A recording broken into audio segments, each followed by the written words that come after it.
En un pequeño pueblo perdido entre colinas, donde el tiempo parecía ralentizar su andar, vivía un niño llamado Diego. Tenía apenas 6 años, pero en sus ojos brillaba esa sabiduría especial que solo se da a los niños, la capacidad de ver maravillas en las cosas más simples. Cada mañana se despertaba con los primeros rayos del sol y como un pequeño explorador, se aventuraba a descubrir el mundo que lo rodeaba. En las afueras del pueblo se erguía una vieja iglesia, abandonada hacía muchos años. Sus paredes estaban cubiertas de musgo, y las puertas de madera se habían oscurecido con el tiempo. Los adultos evitaban ese lugar, considerándolo sombrío e innecesario. Pero Diego no conocía el miedo a la antigüedad. Para él, cada piedra, cada brizna de hierba cerca de la iglesia guardaba sus secretos. Esa mañana, cuando el rocío aún brillaba sobre las hojas, el niño jugaba entre la alta hierba junto a la cerca de la iglesia. Sus pequeños dedos encontraron algo duro y liso. Al apartar los tallos, vio una pequeña cruz de madera, oscurecida por el tiempo, pero que mantenía sus contornos claros. Diego levantó el hallazgo con cuidado y lo giró en sus manos. La cruz estaba cálida, como si guardara la luz del sol. El niño no conocía palabras complejas sobre la fe y Dios, pero algo en su corazón respondió suavemente al contacto con ese simple objeto de madera. Instintivamente, apretó la cruz contra su pecho y sintió una calma inexplicable. Para Diego, era simplemente un hermoso juguete que la propia tierra le había regalado. No sospechaba que sostenía en sus manos algo más que un trozo de madera. Cuando Diego regresó a casa con la cruz de madera en las manos, su madre, Dolores, notó de inmediato el hallazgo inusual. Ella estaba preparando el desayuno en la cocina de barro, y el humo de los carbones se mezclaba con el aire de la mañana, creando una atmósfera hogareña habitual. Al ver lo que su hijo sostenía, la mujer frunció el ceño. «Diego, ¿qué es eso que tienes? ¿Dónde encontraste esa cosa?», preguntó, secándose las manos en el delantal. El niño mostró la cruz, sus ojos brillando de alegría por el hallazgo. «Es un bonito juguete, mamá. La encontré junto a la vieja iglesia». Dolores sacudió la cabeza. «Hijo, no es un juguete. Tira esa vieja maderita y ve a lavarte las manos». Pero Diego apretó la cruz contra sí, protegiendo instintivamente su tesoro. «No, mamá, es buena. Es cálida». Al caer la tarde, la historia del extraño comportamiento del niño se esparció por el pueblo. El vecino Rafael, al pasar junto a su casa, vio a Diego jugando en el patio, sosteniendo la cruz como una muñeca. Dolores!», gritó a través de la cerca, riendo. «Tu hijo se ha vuelto loco. Juega con trastos de la iglesia como si fueran juguetes». Otros vecinos se unieron a las burlas. La anciana Carmen movía la cabeza. En nuestros tiempos, los niños sabían qué era el respeto. Y este pequeño ha convertido un objeto sagrado en un juego. Los jóvenes en la plaza reían al ver cuán serio se tomaba el niño su juguete. Los adultos no comprendían. Para ellos, la cruz era un símbolo religioso que requería reverencia o simplemente un trozo de madera. Pero no veían lo que Diego veía, el calor vivo que emanaba de un objeto simple que había aceptado su corazón infantil sin preguntas ni dudas. A pesar de las burlas de los adultos, Diego no se separó de su cruz.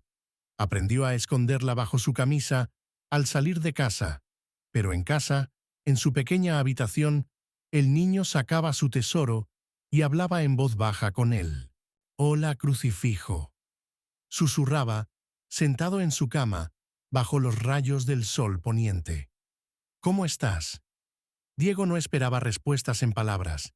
Sentía una presencia invisible, como si el crucifijo realmente lo escuchara. El niño le contaba sobre sus juegos, sobre cómo mamá preparaba sus tortitas favoritas, sobre el gato que dormía en el tejado de la casa vecina. Cuando Diego se sentía triste o asustado, sacaba la cruz y la acariciaba con sus pequeños dedos.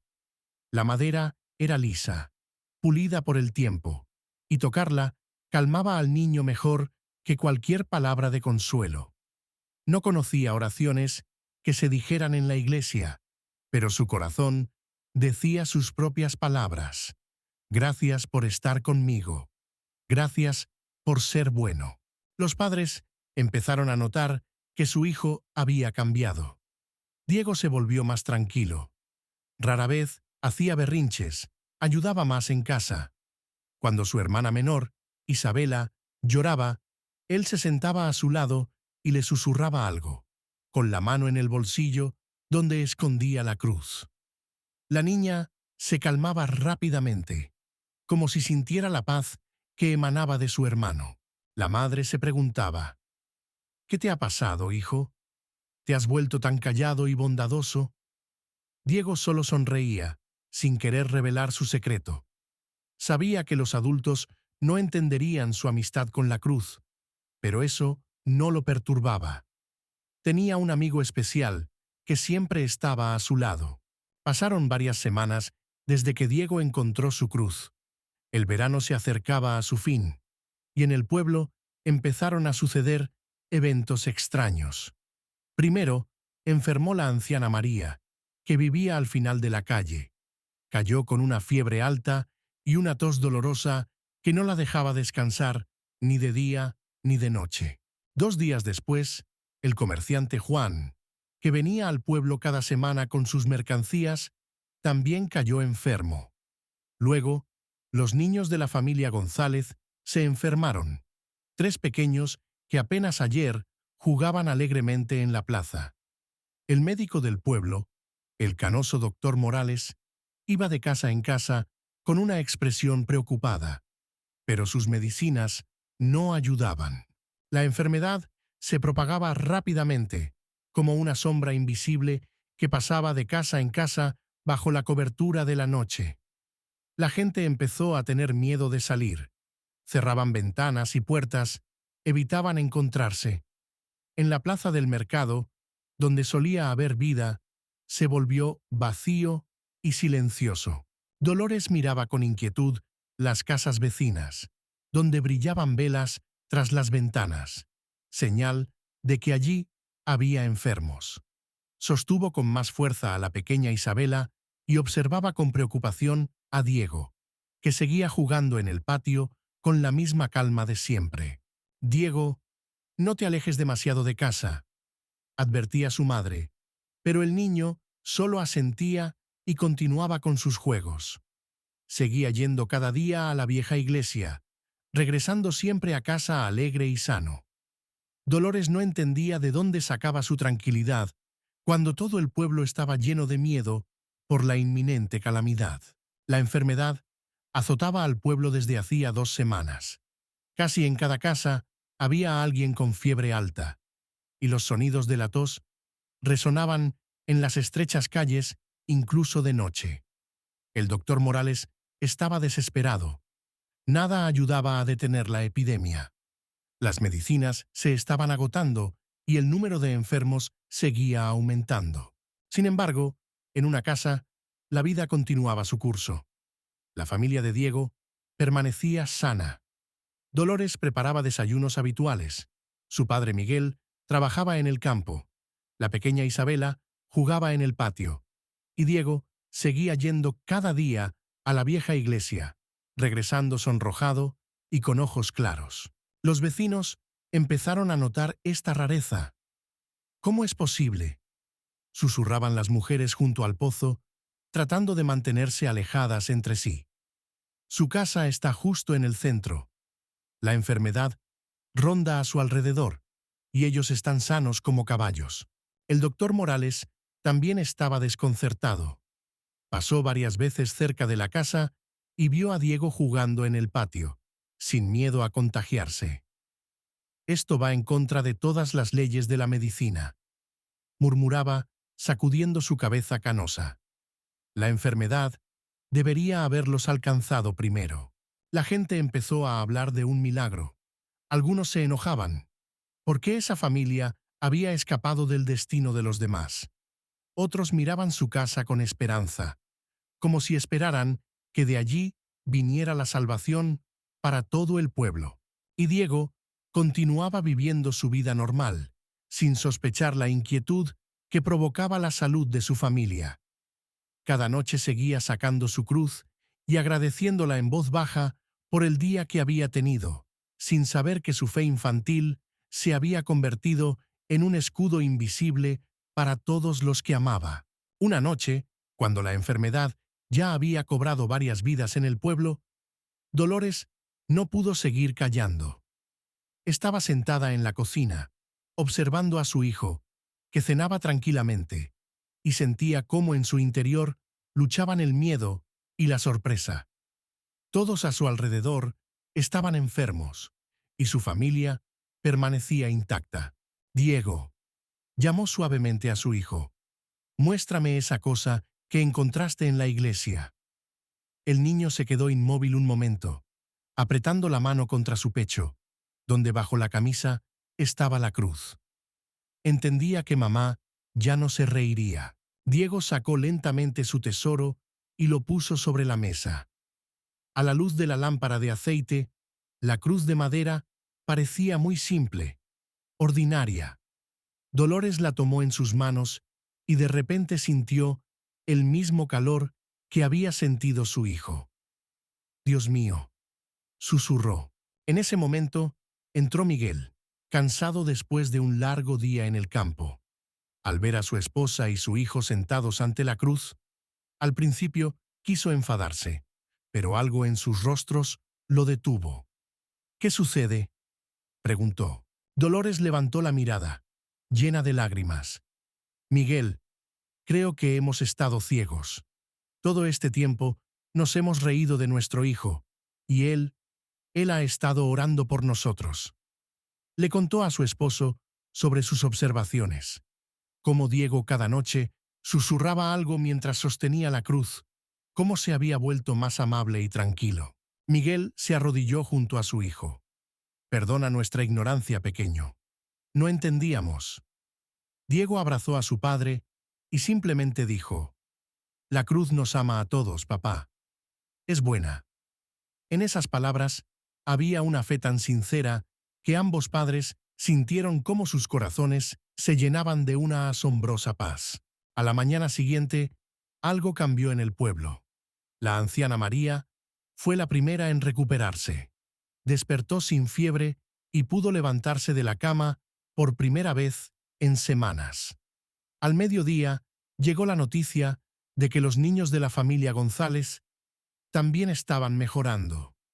Uno tras otro, los habitantes del pueblo comenzaron a recuperarse, como si una mano invisible hubiera tocado cada casa y ahuyentado la enfermedad. El doctor Morales no podía explicar lo que sucedía. «No he visto algo así en 30 años de práctica», decía, yendo de un recuperado a otro. «Las epidemias no terminan tan de repente, sin motivo alguno». Pero la gente tenía su propia conjetura. Recordaron a la familia que se había mantenido sana, al pequeño niño con su extraño juguete. Los vecinos comenzaron a acercarse a la casa de Diego, primero tímidamente y luego con más confianza. Pedían ver la cruz, que les contara cómo el niño oraba con ella. Diego, sin entender toda la importancia del momento, encantado compartía sus secretos. «Le digo gracias cada día», explicaba, sosteniendo la cruz en sus pequeñas manos. «Y le pido que todos estén sanos y felices. La cruz entiende». Los adultos escuchaban sus palabras con reverencia, algo que nunca habían experimentado hacia la charla infantil. El sacerdote del pueblo vecino, el padre Esteban, llegó al escuchar sobre el milagro. Habló largo rato con la familia de Diego y luego propuso restaurar la vieja iglesia entre todos. «Este lugar necesita volver a la vida», dijo. «Aquí el Señor nos mostró el poder de la fe infantil. Los trabajos comenzaron de inmediato. Diego, solemnemente, colocó su cruz en el altar de la iglesia en restauración, y cada habitante del pueblo contribuyó con su esfuerzo a la santa obra de renacimiento. Pasaron meses desde aquel milagroso sanamiento del pueblo. La antigua iglesia fue restaurada y nuevamente se llenó de oraciones y cantos. El pequeño crucifijo de madera ocupó un lugar de honor junto al altar, y cada día la gente venía a él, no solo de su pueblo, sino de lugares lejanos que habían oído la historia del niño y su fe. Diego había crecido, pero no había cambiado en lo fundamental. Continuaba poseyendo esa asombrosa simplicidad de corazón que le permitía ver a Dios en las cosas más ordinarias. Ahora ayudaba al padre Esteban en la iglesia, y el sacerdote solía decir a los feligreses: «Aprendan de este niño. Él sabe lo que nosotros, los adultos, hemos olvidado: cómo hablar con el cielo sin palabras innecesarias». La historia del crucifijo, en manos de un niño, se extendió mucho más allá de su región. La gente llegaba para ver con sus propios ojos al niño cuya fe detuvo la epidemia. Pero Diego no entendía por qué los adultos se sorprendían tanto por las cosas simples. Para él, hablar con Dios era tan natural como respirar o jugar bajo el sol. El padre Esteban a menudo reflexionaba sobre la lección que les había enseñado el pequeño Diego. No fue la cruz en sí la que realizaba los milagros, explicaba a los peregrinos, y no las oraciones especiales o los ritos complejos. La fuerza radicaba en la pureza del corazón infantil, que no conocía dudas ni requería pruebas. En un mundo donde los adultos complicaban la fe con múltiples reglas y convenciones, un niño mostró la verdad más importante: Dios está más cerca de aquellos que se acercan a Él con el corazón abierto, sin hipocresías ni orgullo, con ese amor simple que vive en el alma de cada uno que no ha olvidado cómo ser un niño. La historia del pequeño Diego y su crucifijo de madera llega a su fin. Esta parábola muestra la importancia de mantener la pureza del corazón y la simplicidad en la relación con Dios, sin importar cuán complicada pueda parecer la vida a su alrededor. Si esta historia sobre el poder de la fe infantil tocó tu corazón, vale la pena apoyar el canal con una suscripción. Esto ayudará a crear más parábolas como esta sobre la fe, la esperanza y el amor. Cada suscripción se convierte en un signo de que tales historias resuenan en las almas de las personas. En los comentarios puedes compartir tus reflexiones sobre lo que has escuchado. Quizá alguno tenga sus propios recuerdos de momentos en que la simplicidad del corazón abrió algo importante, o historias sobre cómo la fe infantil cambió las circunstancias. Estos testimonios pueden inspirar a otros espectadores. Se acercan nuevas parábolas, donde a través de historias simples pero profundas se abrirán verdades eternas sobre cómo Dios actúa en la vida de aquellos que se acercan a Él con el corazón abierto.